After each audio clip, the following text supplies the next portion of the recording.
Kerajaan Persekutuan akan memperkukuhkan penguatkuasaan bagi membantras aktiviti penyeludupan sisa elektronik atau e-waste khususnya di pintu masuk utama negara melalui pendekatan Whole of Nation yang menggabungkan kerjasama strategik dengan kerajaan negeri.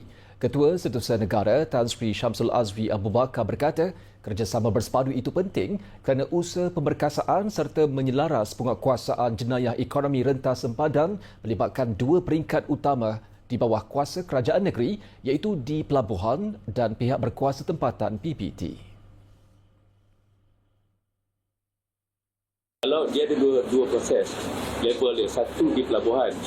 Di pelabuhan ni AKPS, PDRM dan juga Port Authority, kuasa pelabuhan.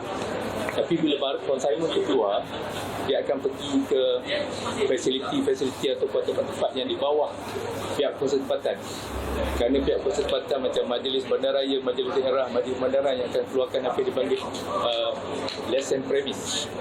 So dengan maklumat yang ada, kita akan minta supaya dikuatkuasakan premis mana yang melanggar peraturan. Terdahulu, Tan Sri Syamsul Azri mempengerusikan mesyuarat jawatan perhubungan antara Kerajaan Persekutuan dan Kerajaan Negeri Bilangan 1 tahun 2026 dihadiri semua setiausaha kerajaan negeri dari seluruh negara. Beliau berkata dalam tempoh 27 hingga 30 Januari 2026, 61 kontena telah diperiksa dan sebahagiannya dikenal pasti mengandungi barangan bermasalah termasuk e-waste dan bahan berkaitan. Daripada jumlah rampasan tersebut, hampir 200 tan merupakan e-waste dan sisa berkaitan, manakala lebih 80 tan melibatkan bahan kuprum yang mempunyai nilai pasaran tinggi.